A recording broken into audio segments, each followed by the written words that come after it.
जय हिंद दोस्तों, सीखो जीके में आपका स्वागत है। आज बिहार एसटीटी और बीपीएससी टीआरई 4 के लिए सोशल साइंस का 9-10 का प्रीवियस ईयर का क्वेश्चन का डिस्कशन करेंगे। इससे पहले हमने 2 सेट करा चुका है, ये तीसरा सेट है। ठीक है, तो जिसने रिवाइज नहीं किया उसे रिवाइज कर लीजिएगा। और ये तीसरा सेट, आइए पढ़ते हैं पहला क्वेश्चन से। पहला क्वेश्चन आपको दिया गया है कि वास्को डी गामा कहाँ का यात्री था। ठीक है, देखिए वास्को डी गामा पुर्तगाल का यात्री था। कहाँ का? पुर्तगाल का। और वो भारत आया था 17 मई 1498 ईस्वी में। ठीक है ना, 17 मई 1498 ईस्वी में। कहाँ था? केरल के कालीकट तट पर। ठीक है ना, और वहां के शासक क्या थे? जमोरिन।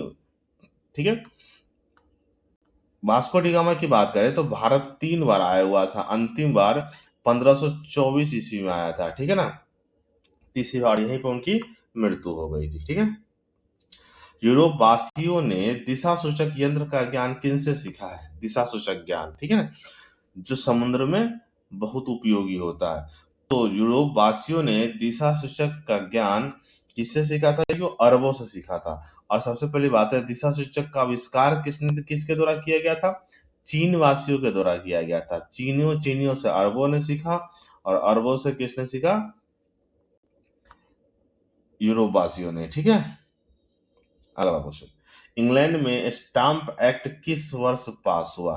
ठीक है ना, इंग्लैंड में देखिए, तो इंग्लैंड में स्टाम्प एक्ट क्या है? जो अमेरिकी उपनिवेशों में कर्तव्य अधिनियम के रूप में इसको जाना जाता है। ठीक है ना, और ये जो पास हुआ था 1765 ईस्वी में पास हुआ था। कब पास हुआ था? 1765 ईस्वी में। ठीक है ना, इसमें क्या हुआ था कि ब्रिटिश संसद ने कागज, शीशा, चाय, रोगन आदि पर टैक्स लगा दिया था। ठीक है ना, भारी टैक्स का विरोध हुआ था इस एक्ट के पारित होने के बाद। ठीक है,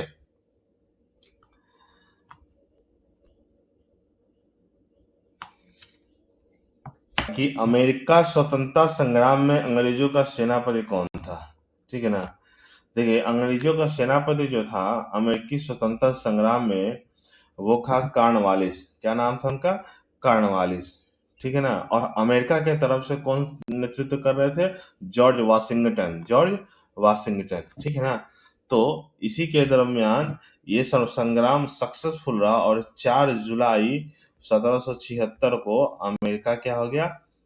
आजाद हो गया। ठीक है ना, चलिए अगला क्वेश्चन, फ्रांस में राष्ट्रीय दिवस कब मनाया जाता है? ठीक है ना, देखिए फ्रांस की क्रांति की शुरुआत हुई थी 14 जुलाई 1789 ईस्वी को, और इसी दिन को 14 जुलाई को फ्रांस का राष्ट्रीय दिवस मनाया जाता है। ठीक है,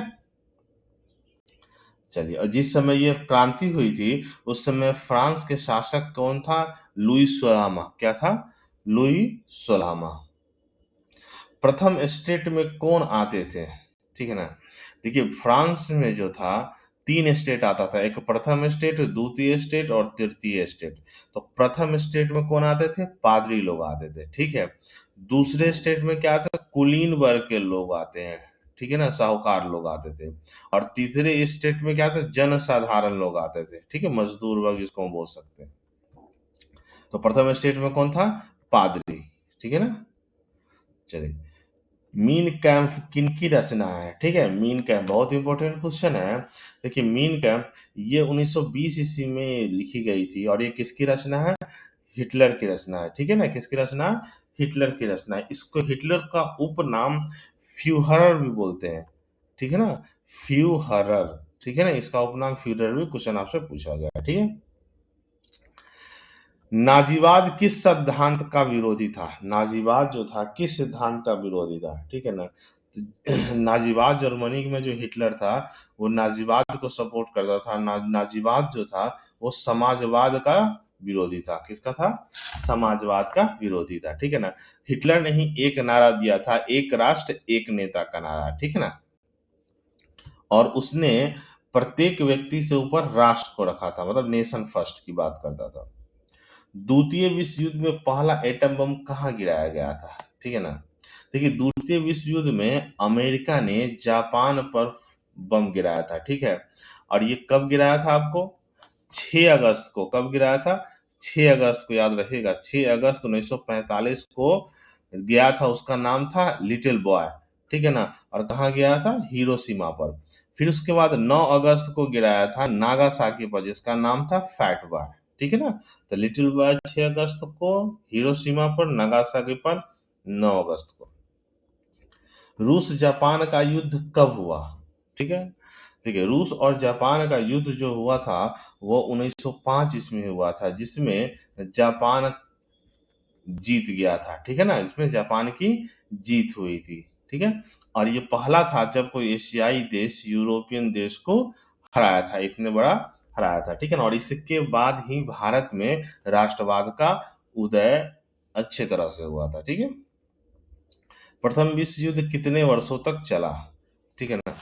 देखिए, प्रथम विश्व युद्ध की अगर हम बात किया जाए तो प्रथम विश्व स्टार्ट कब हुआ था? 28 जुलाई 1914 ईस्वी को, ठीक है ना। और खत्म कब हुआ था? 11 नवंबर वर्साई की संधि के साथ 1918 ईस्वी को। तो लगभग 4 साल ये युद्ध चला था। कितना साल चला था? 4 साल युद्ध चला था, ठीक है। और इसी युद्ध के अंत में एक राष्ट्र संघ की स्थापना हुई थी, ठीक है ना। राष्ट्र संघ की कब हुई थी? 1920 ईस्वी में, याद रखिएगा, ठीक है। बिरसा मुंडा ने ईसाई मिशनरियों पर कब हमला किया? ठीक है ना। देखिए, बिरसा मुंडा जो झारखंड से आदिवासी समुदाय से थे, इसे 24 दिसंबर 1899 को ईसाई मिशनरी पर हमला किया था। वो दिन था आपको फ्राइडे को, ठीक है ना, जिसमें प्रार्थना कर रहे थे, ठीक है। अंगूर की खेती को क्या कहा जाता है? ठीक है ना, अंगूर की खेती को। देखिए, तो ऐसे बोला है अंगूरात्पादन बोला जाता है, लेकिन अगर ऐसे बोला जाए तो इसको वीटी कल्चर बोला जाता है। क्या बोलता है? वीटी कल्चर बोला जाता है, ठीक है ना, अंगूर की खेती के अध्ययन को। अगर बात करें रेशम को, तो रेशम को सीरीकल्चर बोला जाता है, ठीक है ना। अगर हम बात करें फलों का अध्ययन को, तो पोमोलॉजी बोला जाता है। उद्यान जिसको हम बोल सकते हैं बागवानी, बागवानी को हॉर्टिकल्चर बोलते हैं। और पुष्पों को अध्ययन, फूलों के उत्पादन या अध्ययन को एंथोलॉजी बोलते हैं, ठीक है। डैश को धान के रूप में भी जाना जाता है, ठीक है। तो देखिए, चावल को धान के रूप में भी जाना जाता है, ठीक है ना। ये हम लोग पढ़ते हैं, चावल को धान के रूप में भी जानता है, क्योंकि धान से ही चावल प्राप्त होता है, ठीक है ना। अगर बात करें कि धान का मुख्य उत्पादन कहाँ से होता है, चीन और भारत में मुख्य रूप से उत्पादन होता है, ठीक है। निम्नलिखित में से कौन सा देश चावल का प्रमुख उत्पादक है? ठीक है ना। तो चावल का प्रमुख उत्पादक देश कौन सा आपका है? चीन है, ठीक है ना। कौन सा उत्पादक देश है? चीन। और भारत दूसरा प्रमुख उत्पादक देश है। निम्नलिखित में कौन सा देश आमतौर पर वाणिज्यिक कृषि का अभ्यास करता है? वाणिज्यिक मतलब ऐसे फलों का उत्पादन, फसलों का उत्पादन करने जो खरीद बिक्री में ज्यादा प्रयोग होते हैं। तो इसका विकल्प सही क्या होगा? यूएसए। यूएसए वाणिज्यिक कृषि का अभ्यास ज्यादा करता है, ठीक है ना। जैसे कि वो कपास, गन्ना, चुकंदर, मक्के की खेती सबसे ज्यादा अमेरिका में होती है, ठीक है ना, जिसको वो बेचते हैं। अगला क्वेश्चन, इसे विकसित होने में लगभग 1 वर्ष लगता है। कौन सा फसल है जिसको होने में लगभग 1 वर्ष लगता है? ठीक है ना। देखिए, गन्ना की खेती होने में कम से कम आपको 10 महीने की अवधि लगती है, ठीक है ना। और ये 2 बार होता है, रोपा बुआई होता है, एक अक्टूबर नवंबर के सीजन में, एक वसंत काल के सीजन में, ठीक है ना। तो कितने 1 साल के लगभग में समय लगता है गन्ना को विकसित होने में। रेशम के धागे के उत्पादन के लिए रेशम कीड़े के पालन के रूप में जाना जाता है। क्या जाना जाता है? ठीक है ना। तो उसको हम क्या बोलते हैं? रेशम उत्पादन। क्या बोलते हैं? रेशम उत्पादन। और ऐसे हम इसको क्या बोलते हैं? सेरीकल्चर, ठीक है ना। क्या बोलते हैं? सेरीकल्चर, ठीक है। निम्नलिखित में से कौन कृषि की एक प्रणाली का वर्णन करता है जहां एक बड़े क्षेत्र में एक ही फसल उगाई जाती है? ठीक है ना, एक बड़े क्षेत्र में एक ही फसल उगाई जाती है, ठीक है ना। तो उसको हम क्या बोलते हैं? तो उसको बोलते हैं बागवानी। क्या बोलते हैं? बागवानी बोलते हैं, ठीक है। सॉरी, निम्नलिखित में से कौन से कृषि एक प्रणाली का वर्णन करता है जहाँ एक बड़े क्षेत्र में एक ही फसल उगाई जाती है? उसको बोलते हैं वृक्षारोपण कृषि। सॉरी, उसको बोलते हैं वृक्षारोपण कृषि, ठीक है। चलिए अगला क्वेश्चन, यूएनओ को किस वर्ष नोबेल का शांति पुरस्कार से सम्मानित किया गया? यूएनओ को, ठीक है। देखिए, यूएनओ को जो सम्मानित किया गया है उसको 2001 में सम्मानित किया गया है। उस समय के महासचिव कौन थे? Kofi Annan. कौन थे? कोफी अन्नान, ठीक है ना। इसको 2001 में नोबेल का शांति पुरस्कार मिला है, ठीक है ना। इसके साथ याद रखिएगा 1988 में यूएन के शांति सेना को नोबेल पुरस्कार मिला है, ठीक है ना, 1977 में। इसके साथ रेड क्रॉस को भी शांति का नोबेल पुरस्कार मिला है 1917 में, फिर 1944 में और फिर 1963 में। मतलब 3 बार इनको रेड क्रॉस को मिला है, ठीक है ना। चलिए, संयुक्त राष्ट्र महासचिव संयुक्त राष्ट्र संगठन के किस परिषद अंग के प्रमुख हैं? ठीक है ना। देखिए, संयुक्त राष्ट्र महासचिव के 6 अंग होते हैं, जिसमें से प्रमुख अंग कौन सा होता है? सचिवालय। किसका होता है? सचिवालय, ठीक है। अगर यूएन की बात करें, स्थापना 24 अक्टूबर 1945 ईस्वी को हुआ था। राष्ट्र संघ के विचार के लिए कौन से अमेरिकी राष्ट्रपति जिम्मेदार है? राष्ट्र संघ। तो पहले तो ये जानिए कि राष्ट्र संघ का जो स्थापना हुई थी प्रथम विश्व युद्ध के बाद 1920 ईस्वी में, ठीक है ना। और इसका हेडक्वार्टर क्या था? जेनेवा में है, ठीक है। और उस समय कौन थे? Woodrow Wilson. कौन से थे? वुडरो विल्सन अमेरिकी राष्ट्रपति थे। वो इसके लिए, मतलब उनके इनिशिएटिव से यह इसका निर्माण हुआ था, ठीक है। उसके बाद अगर बात करें द्वितीय विश्व युद्ध के बाद 1945 ईस्वी में, तो उस समय यूएस के प्रेसिडेंट थे रूजवेल्ट, ठीक है ना। उसके प्रयास से यूएन की स्थापना हुई थी।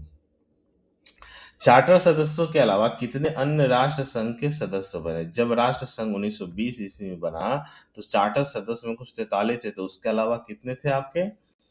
आपके 21 अन्य सदस्य थे, ठीक है ना। 21 अन्य सदस्य थे। रॉलेट एक्ट किस उद्देश्य से लाया गया था? ठीक है ना। तो सबसे पहले रॉलेट एक्ट पास किसने किया था? देखिए, लंदन हाई कोर्ट के एक रिटायर्ड जज थे जिनका नाम था सिडनी रॉलेट। उनके नाम पर रॉलेट एक्ट हुआ था। और रॉलेट एक्ट कब आई थी? मार्च 1919 ईस्वी को, ठीक है ना। तो क्या कह रहा है इसमें, कौन से उद्देश्य से लाया गया था? तो क्रांतिकारी गतिविधियों पर अंकुश लगाने के लिए लाया गया था। जो क्रांतिकारी, जो आपको विरुद्ध, अंग्रेजों के विरुद्ध जो होते थे क्रांति, उसको दबाने के लिए लाया गया था, ठीक है। जालियांवाला बाग हत्याकांड की जांच के लिए सरकार ने किस समिति का गठन किया था? ठीक है ना। देखिए, जालियांवाला बाग सबसे पहले हुआ कब था? 13 अप्रैल 1919 ईस्वी को, ठीक है ना। और किस लिए हुआ था? स्वतंत्रता सेनानी डॉक्टर सत्यपाल और डॉक्टर सैफुद्दीन किचलू की गिरफ्तारी के विरोध में जालियांवाला बाग अमृतसर में हुआ था, ठीक है ना। तो उस समय के जो लेफ्टिनेंट गवर्नर थे माइकल ओडायर, जिसने गोली चलवाई थी, जिसमें 1000 से ज्यादा व्यक्ति मारे गए थे, ठीक है ना। और इसके लिए कौन से समिति का गठन हुआ था? हंटर समिति का गठन हुआ था। कौन सा? हंटर समिति का गठन हुआ था। जालियांवाला बाग हत्याकांड के बाद रविन्द्रनाथ टैगोर ने नाइटहुड की उपाधि लौटा दी थी, ठीक है ना। चलिए, और एक और व्यक्ति थे शंकरन नायर, जिसने वायसराय को इस काउंसिल के सदस्य से त्याग पत्र दे दिया था, ठीक है। चलिए, अगला क्वेश्चन, अखिल भारतीय किसान सभा का गठन कब और कहाँ हुआ था? ठीक है। तो सबसे पहले अखिल भारतीय किसान सभा का गठन किसने किया था? उनका नाम था स्वामी सहजानंद सरस्वती, ठीक है। स्वामी सहजानंद सरस्वती जी के द्वारा हुआ था, ठीक है। और कब हुआ था? 1936 लखनऊ में हुआ था। कब हुआ था? 1936 लखनऊ में हुआ था, ठीक है। और इनके प्रथम अध्यक्ष, इनका नाम था एनजी रंगा, ठीक है। क्या था? एनजी रंगा। औद्योगिक क्रांति का अर्थ क्या है? ठीक है ना। तो देखिए, औद्योगिक क्रांति के सबसे पहले शुरुआत कहाँ हुआ था? तो शुरुआत आपका हुआ था कहाँ? ब्रिटेन में, ठीक है ना। तो उसका प्रमुख जो उद्देश्य था वो क्या था? उत्पादन प्रणाली में परिवर्तन लाना, मतलब तेजी लाना, ठीक है ना। और इसी औद्योगिक क्रांति के बाद ध्यान रखिएगा, पूंजीपति और मजदूर वर्ग में विभाजन हुआ था, ठीक है ना। पूंजीपति और मजदूर वर्ग में। लंदन में विश्व की पहली भूमिगत रेल का आरंभ कब हुआ था? ठीक है ना? देखिए तो लंदन में भूमिगत रेल का आरंभ हुआ था, कब हुआ था? 10 जनवरी 1863 को, ठीक है ना? 10 जनवरी 1863 को। अगर बात कीजिए कि रेल सबसे पहले कब चली थी, तो रेल सबसे पहले चली थी 1825 ईस्वी में चलाया गया था, ठीक है ना? 1825 ईस्वी में, लेकिन बनी थी ट्रायल के रूप में, लेकिन चलाया गया था 1830 ईस्वी में। किसके बीच? लिवरपूल और मैनचेस्टर, ब्रिटेन में चलाया गया था, ठीक है। अगर हम भारत की बात करें तो भारत में कब हुआ था? 16 अप्रैल 1853 ईस्वी में, ठीक है ना। किसके बीच? बॉम्बे और थाने के बीच 34 किलोमीटर की दूरी थी, ठीक है। और उस समय जो हमारे जो वायसराय थे उनका नाम क्या था? लॉर्ड डलहौजी, ठीक है ना, जिसको रेलवे का जनक कहा जाता है, ठीक है। अगर हम बात करें भारत में मेट्रो की शुरुआत कब हुई थी, तो वो 24 अक्टूबर 1984 को। कौन सी मेट्रो थी? कोलकाता मेट्रो, ठीक है ना। कौन सी मेट्रो? कोलकाता मेट्रो, ठीक है। पटना का पुराना नाम क्या था? ठीक है, तो देखिए सबसे पहले अगर बात करें तो पटना का पुराना नाम पाटलिपुत्र था, जिसकी स्थापना उदयन ने की थी, ठीक है ना। ठीक है, उसके बाद औरंगजेब के पौत्र पोते का नाम मोहम्मद अजीब था, उसके नाम से अलीजा जिमाबाद रखा गया। कुसुमपुर भी पटना का नाम था, इसका मतलब ये तीनों भी पटना का पुराना नाम था, ठीक है ना।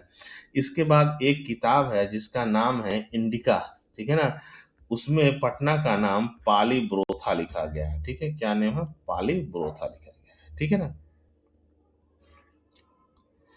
विश्वव्यापी आर्थिक संगठन किस वर्ष आरंभ हुआ? ठीक है ना।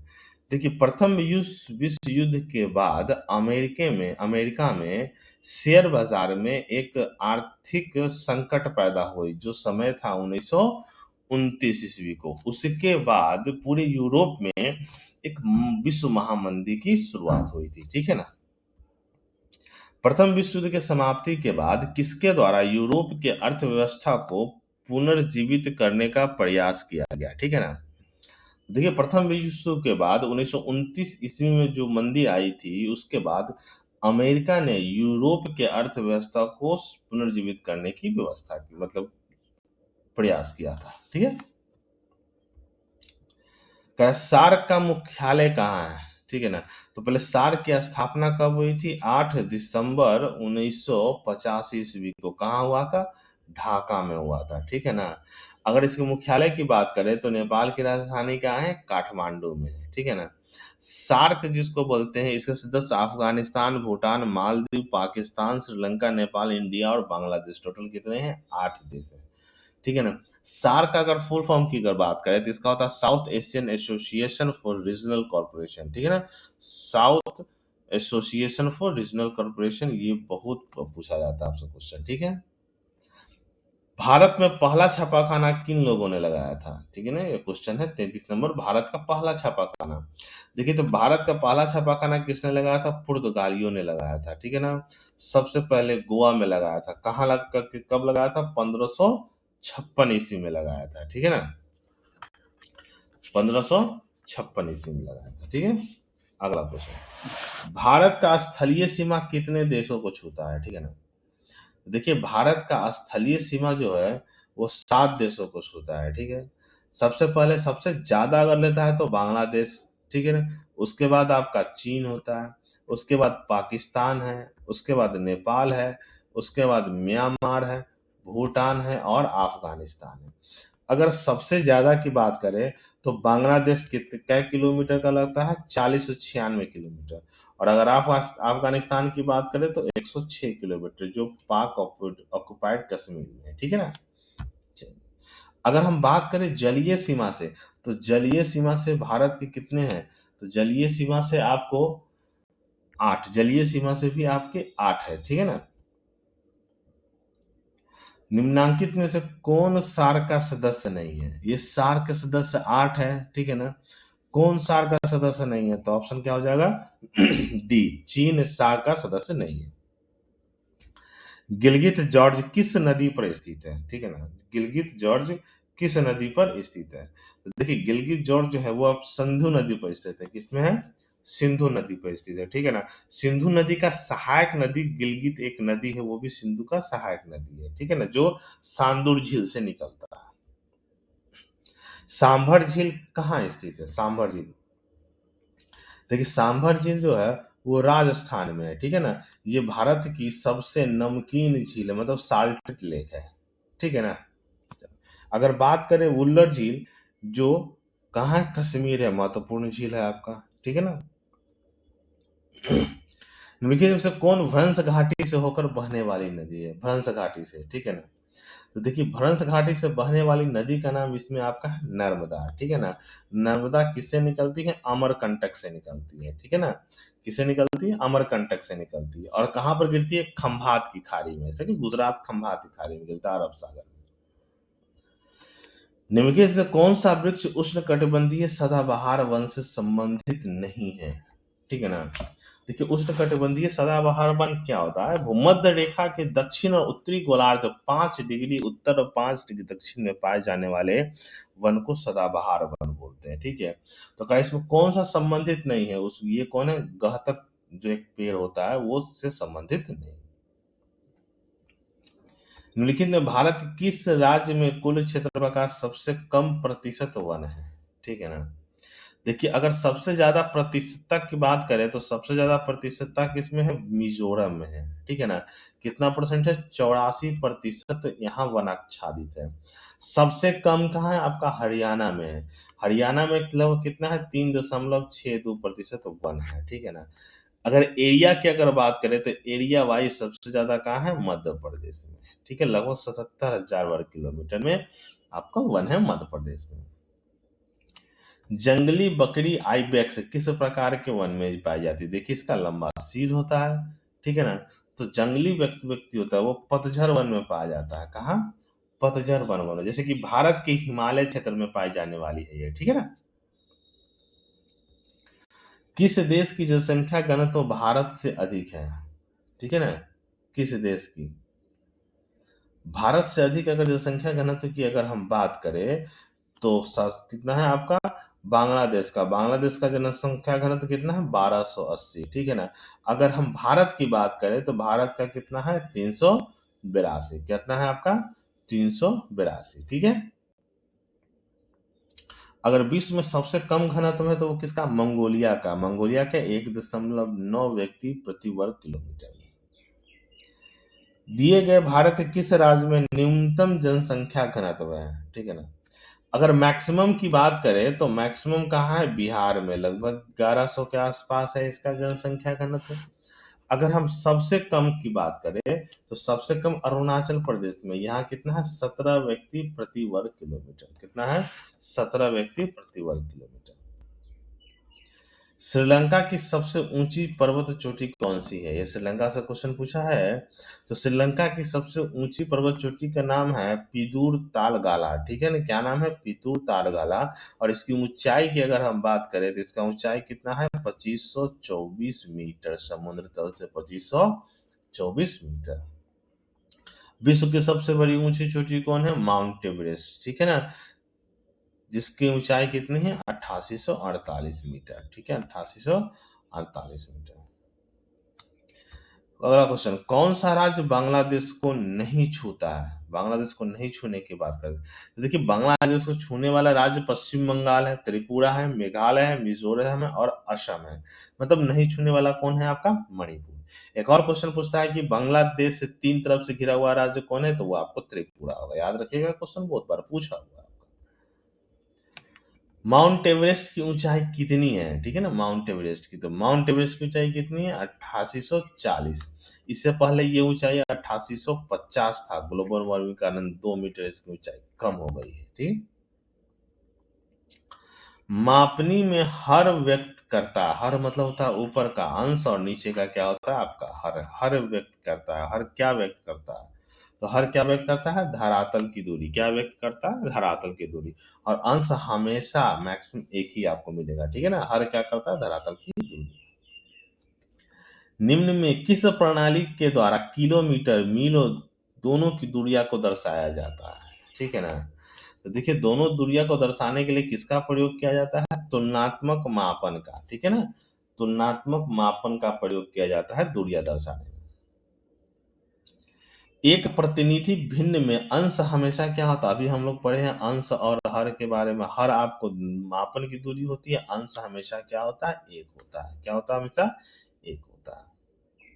अगला क्वेश्चन, उत्पत्ति के आधार पर संसाधनों को डैश और डैश के रूप में वर्गीकृत किया गया। उत्पत्ति के आधार पर, देखिए उत्पत्ति के आधार पर संसाधनों को जैविक और अजैविक में विभाजित किया गया। जैविक का मतलब होता है सजीव संसाधन, ठीक है ना, जैसे कि इसके अंतर्गत वन, वन उत्पादन, फसल, पक्षी, पशु आते हैं।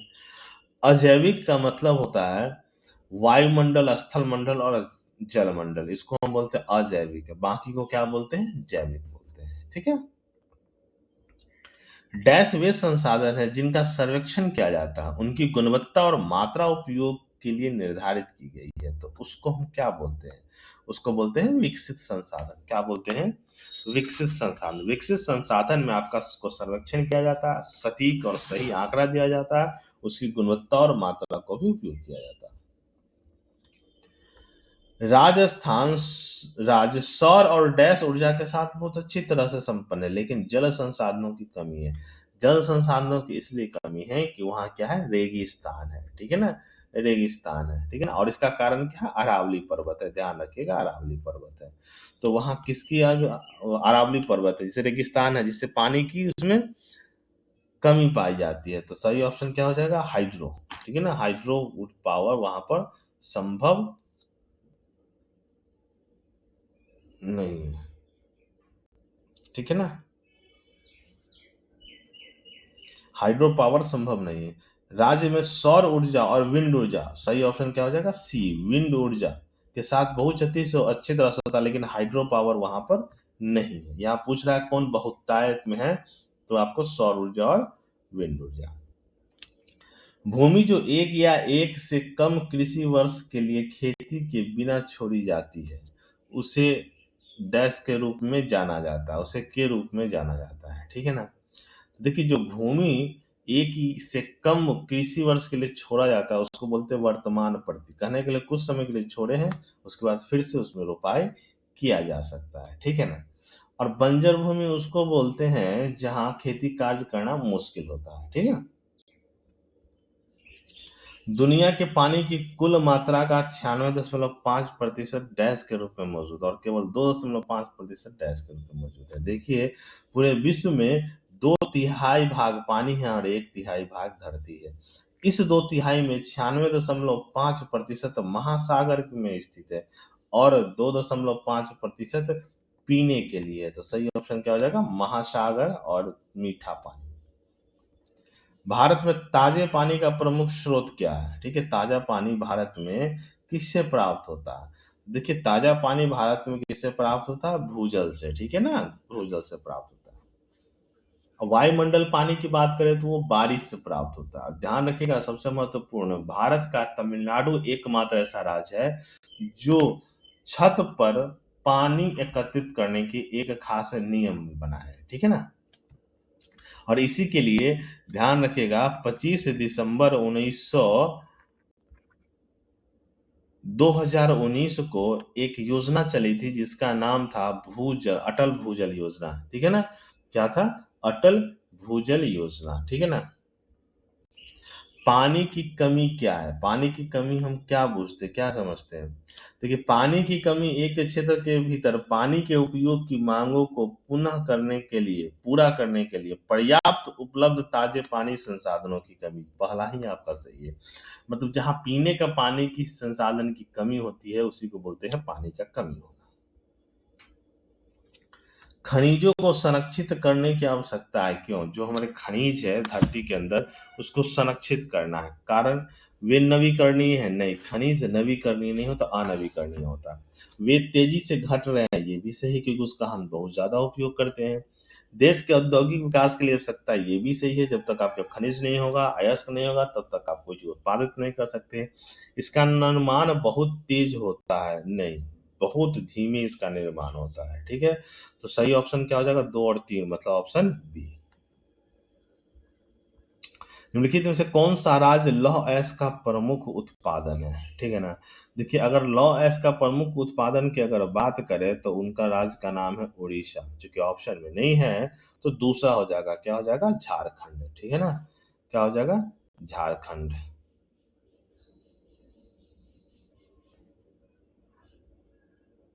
ये आपसे पूछा है कि लौह अयस्क, ठीक है।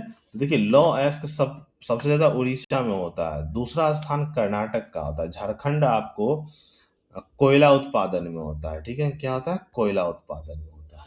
ठीक है। वन संरक्षण एवं प्रबंधन की दृष्टि से वनों को वर्गीकृत किया गया है। ठीक है ना।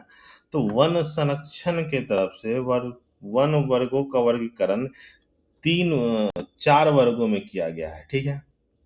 पहला जो कैटेगरी उसको बोलते हैं अति सघन वन, दूसरा जो कैटेगरी उसको बोलते हैं मध्यम सघन वन, तीसरा कैटेगरी है उसको बोलते हैं खुला वन, और चौथा कैटेगरी है उसको बोलते हैं झाड़िया वन।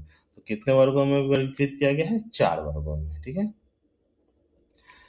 मैंग्रोव का सबसे अधिक विस्तार क्या है? देखिए, मैंग्रोव का मतलब होता है हल्का दलदली क्षेत्र। ठीक है ना, दलदली क्षेत्र से संबंधित ये है। ठीक है ना। तो सबसे ज्यादा अगर मैंग्रोव की बात करें तो वो कहाँ है? सुंदरबन। सुंदरबन कहाँ है आपका? बंगाल में। कहाँ है आपका? बंगाल में। ठीक है। भारत का राष्ट्रीय पक्षी है कौन सा? भारत का राष्ट्रीय पक्षी है, तो भारत का राष्ट्रीय पक्षी कौन सा है आपका? मोर। कौन सा है आपका भारत का राष्ट्रीय पक्षी? मोर। ठीक है ना। अच्छा, इसका वैज्ञानिक नाम की अगर बात करें तो वैज्ञानिक नाम इसका है पावो क्रिस्टेटस। क्या नाम है इसका? पावो क्रिस्टेटस। ठीक है। बाघ परियोजना की शुरुआत कब हुई थी? ठीक है ना। तो देखिए, बाघ परियोजना की शुरुआत हुई थी 1973 ईस्वी में। कब हुई थी? टाइगर प्रोजेक्ट 1973 में। और सबसे पहले किस राज्य में किसको लिया गया था? जिम कॉर्बेट में। ठीक है। जिम कॉर्बेट में पहला बाघ परियोजना के अंतर्गत इसको रखा गया था, टाइगर प्रोजेक्ट के अंतर्गत। अगर बात बोला है कि भारत का टाइगर स्टेट कौन है तो वो कौन है? मध्य प्रदेश। यहाँ टोटल 9 बाघ अभ्यारण्य है। ठीक है। अगर हम वर्तमान की बात करें तो वर्तमान में भारत में कितने टाइगर रिजर्व है? 55 टाइगर रिजर्व है। ठीक है ना। अब इसी के साथ याद रखिएगा, बहुत महत्वपूर्ण, कि टाइगर प्रोजेक्ट के 50 वर्ष पूरा होने पर भारत सरकार ने बिग कैट अलायंस की शुरुआत की थी। कब की थी? 2023 ईस्वी में बिग कैट अलायंस का। ठीक है ना। बिग कैट अलायंस का शुरुआत किया था। ठीक है ना। अब पहला इसका आयोजन दिल्ली में ही हुआ था। लिखित में कौन उद्योग कृषि पर आधारित नहीं है? ठीक है ना, कृषि पर आधारित। देखिए, सूती वस्त्र भी कृषि पर है, चीनी भी कृषि पर है, जूट भी कृषि पर है। तो सीमेंट जो है ऑप्शन बी, वो कृषि पर आधारित नहीं है। ठीक है, वो तो चूना पत्थर पर आधारित है। किस पर है? चूना पत्थर पर आधारित है। हुगली औद्योगिक प्रदेश का केंद्र है। किस प्रदेश का केंद्र है हुगली? देखिए, हुगली हुगली जो है कोलकाता हावड़ा, ठीक है ना, कोलकाता हावड़ा औद्योगिक प्रदेश का केंद्र है। ठीक है ना। हुगली एक प्रादेशिक बंदरगाह भी है। ठीक है ना, वो प्रादेशिक बंदरगाह है जो मध्यम व्यापार को जोड़ता है। भारत में तांबा गलाने का आधुनिक कारखाना सबसे पहले कहाँ खुला? भारत में तांबा गलाने का, ठीक है ना। तो सबसे पहले जो खुला है वो कहाँ खुला है आपका? घाटशिला में। कहाँ खुला है? घाटशिला में। ठीक है ना। कहाँ खुला है आपका? घाटशिला में। ठीक है। और ये कब खुला हुआ था? 1924 ईस्वी में। ठीक है ना। अगला क्वेश्चन, चीनी उत्पादन में अग्रणी राज्य कौन सा है? चीनी के उत्पादन में देखिए, गन्ना की अगर बात करें तो गन्ना का जन्म बोला गया है कि भारत में ही हुआ है, मतलब उत्पादन शुरुआत भारत में ही हुआ है। सबसे ज्यादा अगर उत्पादन करता है तो उत्तर प्रदेश। ठीक है ना। लेकिन अगर हम बोले प्रति वर्ग किलोमीटर में सबसे ज्यादा उत्पादन आपका मध्य प्रदेश में होता है। ठीक है। चलिए, अगला क्वेश्चन, इनमें क्वेश्चन नंबर 67, इनमें कौन परिवहन का मार्ग नहीं है? ठीक है ना। तो सड़क से हम लोग जाते हैं, जल से जाते हैं, वायु से भी जाते हैं, पर्वत शिखर ये आपका परिवहन का मार्ग नहीं है। ठीक है ना, यहाँ संभव नहीं है। 68, निम्नलिखित में कौन प्राकृतिक संसाधन नहीं है? ठीक है ना। वन आपका प्राकृतिक संसाधन है, नदियां भी है, मिट्टी भी है। नगर आपका मानवीयकृत है, ठीक है ना, वो एक कृत्रिम संसाधन है, ठीक है, प्राकृतिक संसाधन नहीं। अगला क्वेश्चन, 2011 के जनगणना के अनुसार बिहार में प्रति वर्ग किलोमीटर जनसंख्या घनत्व कितना था? देखिए 11 के अनुसार घनत्व कितना था? 1106 व्यक्ति, और ये सबसे ज्यादा है पूरे भारत में। सबसे कम अरुणाचल प्रदेश में कितना? 17 व्यक्ति प्रति वर्ग किलोमीटर, ठीक है ना।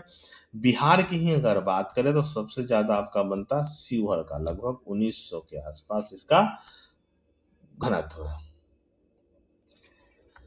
अगला क्वेश्चन, पंजाब में भूमि निम्नीकरण का मुख्य कारण क्या है? भूमि निम्नीकरण का मतलब भूमि का क्या होता है कि बहुत ज्यादा सिंचाई करने, अधिक सिंचाई करना इसका निम्नीकरण का कारण बन गया हुआ है, ठीक है ना। अगला क्वेश्चन, बिहार में अति जल दोहन से किस तत्व का संकेंद्रण बढ़ा है? अति जल दोहन कहने का मतलब बिहार में हम पानी का बहुत ज्यादा उपयोग करते हैं, जिससे उसमें आर्सेनिक की मात्रा बढ़ गई है, ठीक है ना। इससे आर्सेनिक की मात्रा बढ़ गई है, ठीक है ना। इससे क्या होता है ना, मनुष्य में कैंसर, फेफड़ा, पेट, गुर्दा आदि संबंधित क्या होता है, बीमारी ज्यादा होती है।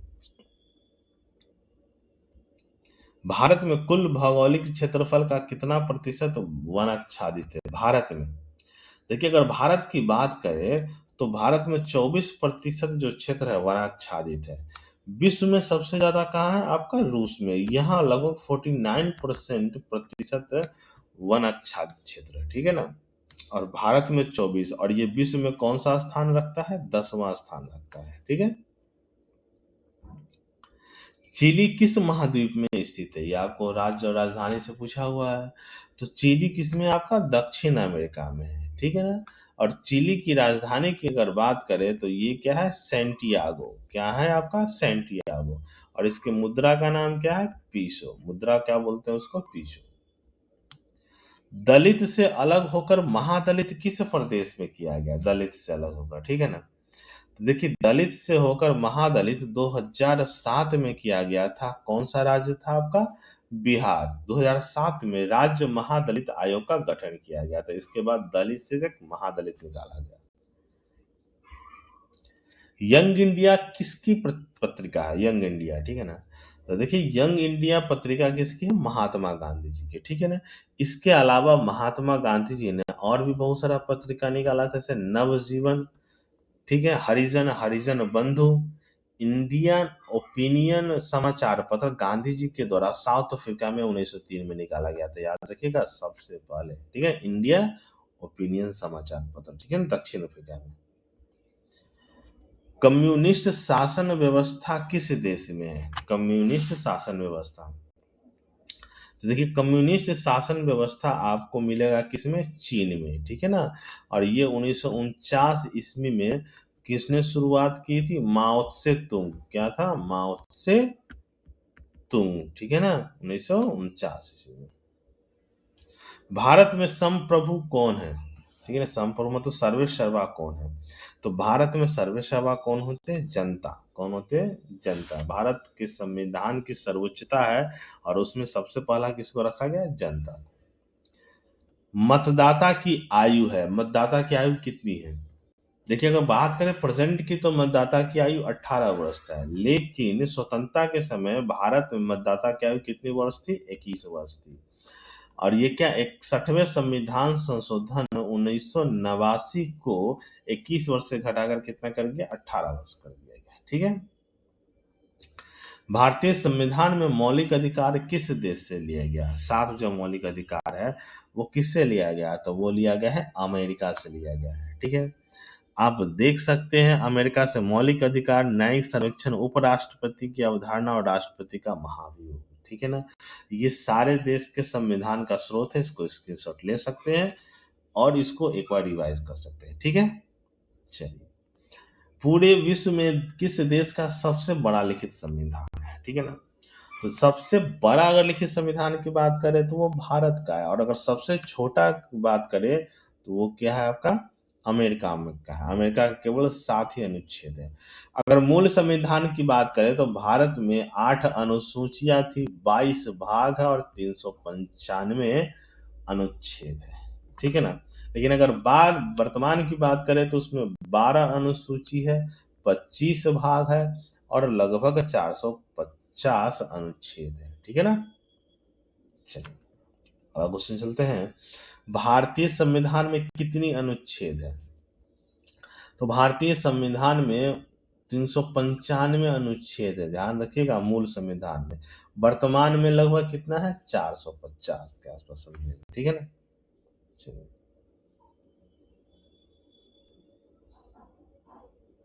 भारत में निर्वाचन क्षेत्र बांटा गया है।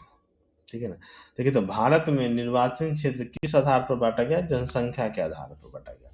जब भारत 1947 में आजाद हुआ था तो उस समय जितने सदस्य थे, प्रति सदस्य लगभग 10 लाख लोग के अनुसार बांटा गया था। और अभी भी वर्तमान में 2026 तक ये निश्चित है कि उसके बाद फिर से परिसीमन आयोग गठन कर उसको फिर से बढ़ाया जाएगा। ठीक है। मतदाता सूची का परीक्षण कितने वर्षों में होता है? ठीक है। देखिए मतदाता सूची का परीक्षण जो होता है प्रत्येक 5 वर्ष को होता है और ये क्या कौन कराता है? चुनाव आयोग। अगर भारतीय संविधान की बात करें तो भाग 15 में 324 से लेकर 29 तक निर्वाचन आयोग का प्रावधान दिया गया है। ठीक है ना। चलिए। भारत का प्रथम चुनाव आयुक्त कौन थे? ठीक है ना। तो भारत के प्रथम चुनाव आयुक्त जो पहला चुनाव कब हुआ था? 1951-52 में हुआ था। तो प्रथम चुनाव आयुक्त का नाम कौन था? सुकुमार सेन। कौन था? सुकुमार सेन। अगर बात करें प्रथम मुस्लिम चुनाव आयुक्त तो उनका नाम था डॉक्टर एस वाई कुरैशी। ठीक है ना। प्रेजेंट में चुनाव आयुक्त कौन था? उनका नाम है राजीव कुमार। क्या नाम है? राजीव कुमार प्रेजेंट में भारतीय चुनाव आयुक्त है।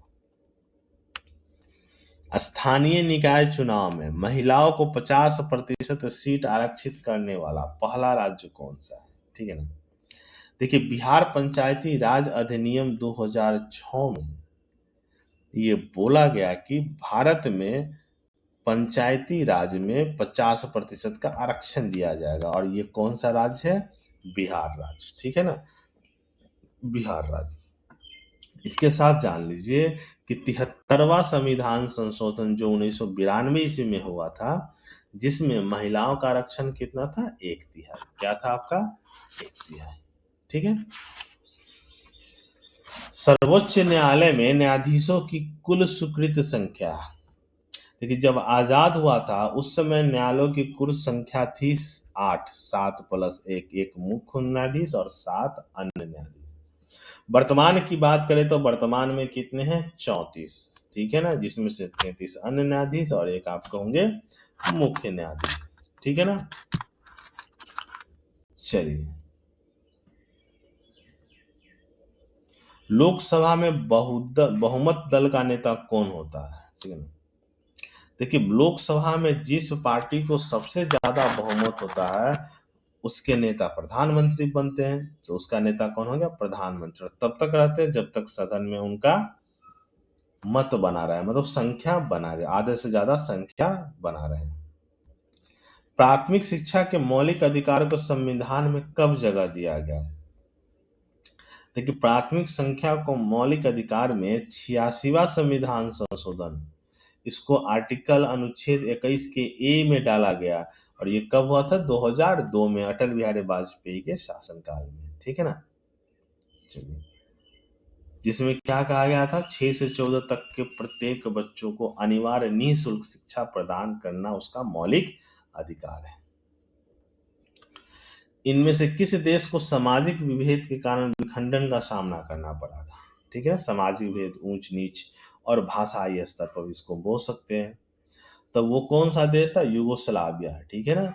1990-92 में यूगोस्लाविया में सामाजिक विभेद हो गया जिससे कई देश बने, जैसे Croatia, Serbia, मोंटीनेग्रो, Macedonia, Bosnia Herzegovina, लगभग 6 देश में ये टूटा है। ठीक है ना। इंग्लैंड में महिलाओं को वयस्क मताधिकार किस वर्ष प्राप्त हुआ, मतलब 18 वर्ष तक का। तो इंग्लैंड में जो वयस्क मताधिकार को प्राप्त हुआ है वो कब हुआ था, 1928 ईस्वी में, ठीक है ना, 1928 ईस्वी में। सबसे पहले तो क्या था, 1918 ईस्वी में पुरुषों को यह मत दिया गया था कि इस वर्ष से अधिक का, उसके बाद 1928 ईस्वी में महिला को भी दिया गया।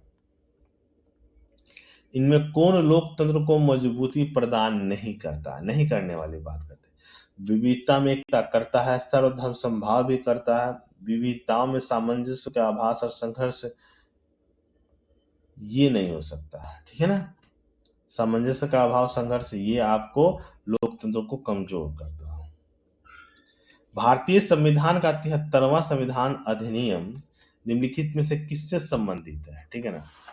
जो तो 73वां संविधान अधिनियम कब पारित हुआ था, 1993 ईस्वी में, और किससे था, पंचायती राज से। कौन सा था, पंचायती राज से संबंधित था, ठीक है। चिपको आंदोलन का प्रारंभ किस राज्य में हुआ था, चिपको आंदोलन की बात कर रहे हैं। तो देखिए चिपको आंदोलन का जो हुआ था वो कहाँ था, उत्तराखंड। उत्तराखंड का कौन सा जिला था, चमौली जिला में, ठीक है ना, चमौली जिला में, ठीक है। और इस उसको ये आंदोलन के जो प्रणेता थे उनका नाम क्या था, उनका नाम गौरा देवी, चंडी प्रसाद भट्ट, गोविंद सिंह रावत, सुंदरलाल बहुगुणा, ये चिपको आंदोलन के प्रणेता थे, ठीक है ना। निम्नलिखित में कौन सा कार्य राजनीतिक दल का नहीं है, कौन सा कार्य राजनीतिक दल का नहीं है। देखिए निर्वाचन में भाग लेना तो है, जनमत का निर्माण करना भी है, सरकार की आलोचना करना भी है, सामाजिक आर्थिक आंदोलन का भड़काना, ये राजनीतिक दल का काम नहीं है, ठीक है। सूचना का अधिकार अधिनियम को भारत में कब लागू हुआ था, सूचना का अधिकार, ठीक है। देखिए सूचना का अधिकार लागू हुआ था 12 अक्टूबर 2005 को, ठीक है ना, 12 अक्टूबर 2005 को। अच्छा इससे पहले एक समिति बनाई गई थी, 1997 में एक समिति बनाई गई थी सूचना के अधिकार के लिए, HD सॉरी की अध्यक्षता में, ठीक है ना। और पारित कब हुआ था, 12 अक्टूबर 2005 को, ठीक है, जो मनमोहन सिंह जी की सरकार थी। निर्वाचन में राजनीतिक दलों के लिए आचार संहिता का निर्माण, उसकी घोषणा कौन करता है, ठीक है ना। तो देखिए निर्वाचन में जितने भी कार्य होते हैं उसकी घोषणा कौन करते हैं, निर्वाचन आयोग। और ये किस आर्टिकल में है, ये आर्टिकल 324 में वर्णन है निर्वाचन आयोग की घोषणा का, ठीक है ना। अगला क्वेश्चन, लोकतांत्रिक भारत व्यवस्था के संदर्भ में कौन सा कथन सही है, लोगों के बीच टकराव का अभाव, ये गलत है, आर्थिक समानता का अभाव, ये भी गलत है, निर्णय लेने में देर परंतु सही निर्णय लेने का, ये आपको लोकतांत्रिक शासन व्यवस्था के संदर्भ में सही करना है। किस आधार पर लोकतंत्र को सर्वोत्तम शासन कहा गया है, ठीक है। तो देखिए निर्णय में देर नहीं, राष्ट्रीय भावना का अभाव नहीं, राजनीतिक चेतना का अभाव नहीं, जनमत पर आधारित है, जनमत पर आधारित है, इसीलिए इसको सर्वश्रेष्ठ कहा गया, ठीक है? गरिमापूर्ण जीवन व्यतीत करने को अधिक अवसर किस शासन व्यवस्था में मिलता है, तो सिंपल सी बात है, ये किस में मिलता है, लोकतंत्र में मिलता है, किस में मिलता है, लोकतंत्र में। भारत में निष्पक्ष निर्वाचन की प्रक्रिया का संचालन का दायित्व किस पर है, तो देखिए ये दायित्व आपको दिया गया है किस पर, निर्वाचन आयोग पर, किस पर दिया गया है, निर्वाचन आयोग पर दिया गया है, ठीक है। तो दोस्तों ये आपका दूसरा सेट था, आपको सही लगा तो इसको शेयर कीजिएगा, लाइक कीजिएगा, कमेंट्स कीजिएगा, धन्यवाद।